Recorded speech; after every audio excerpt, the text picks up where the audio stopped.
হাসিনার নাম যারা নেবে তাদেরকে নাকি আপনার খুঁজে খুঁজে বের করা হবে। এখন আমার প্রশ্ন হচ্ছে যে বাংলাদেশের মধ্যে সবচেয়ে বৃহত্তম একটি দল হচ্ছে বাংলাদেশ আওয়ামী লীগ।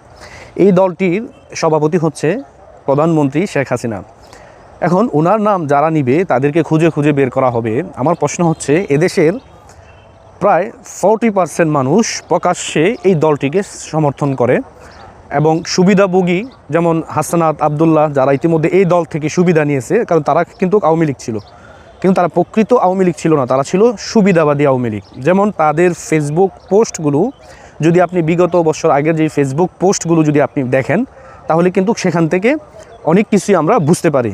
আর হাসনাত সার্জিস আলম যে কিনা আপনার বঙ্গবন্ধু শেখ মুজিবুর রহমানকে নিয়ে বিভিন্ন জেলায় বিভিন্ন প্রতিযোগিতায় ভাষণ দিয়ে সে ফার্স্ট ক্লাস হয়েছে, তার মানে তার মুখে সব সময় বঙ্গবন্ধুর নাম থাকতো।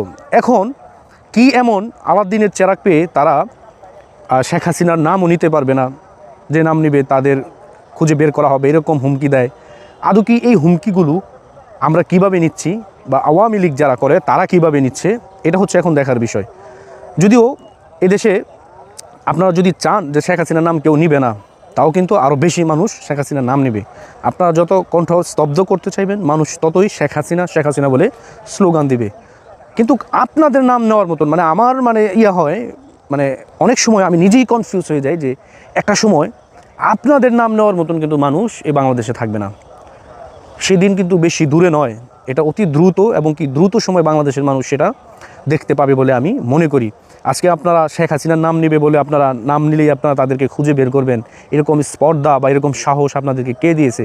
আপনারা কি কোনো রাজনৈতিক দলের নেতা যে আপনারা একটি দলের বিরুদ্ধে আপনারা কথা বলবেন?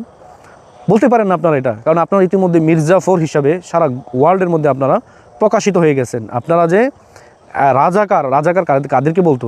আগে যারা আপনার পাকিস্তান চাইতো না যে বাঘ হয়ে যাক, যারা বাংলাদেশ চাইতো না, তারাই শুধু পাকিস্তানিদের পক্ষে থেকে কাজ করে পাকিস্তানিদেরকে সহযোগিতা করেছিল। সেম 2024 সালে এসে কিন্তু আপনাদেরকে আমরা সেই রূপেই দেখতে পাচ্ছি। তার মানে আপনারা যেই ফুটাঙ্গির ইতিমধ্যে করতেছেন এগুলা অতি দ্রুত বাংলার জনগণ আপনাদেরকে পাকড়াও করে ধরবে এবং আপনাদের পাপের প্রায়শ্চিত্ত আপনাদেরকে করতে হবে এই বাংলার মাটিতে, অবশ্যই করতে হবে। আপনারা যে দেশকে ধ্বংস করে দেওয়ার জন্য নীল নকশা আপনারা করেছেন, এই নীল নকশা কোথা থেকে হয়েছে, কিভাবে হয়েছে মানুষ ইতিমধ্যে জানে। আরও গভীরের খবর জানার জন্য আপনাদেরকে মানুষ পাকড়াও করবে এবং কি আপনাদেরকে সঠিক সময় বিচারের আওতায় কিন্তু এদেশের জনগণ আপনাদের আনবে। সেই সময় পর্যন্ত অপেক্ষা করুন। শেখ হাসিনার নাম না, আপনাদের নাম নেওয়ার মতন লোক এই বাংলাদেশে কিন্তু থাকবে না, সেই সময় বেশি দূরে না।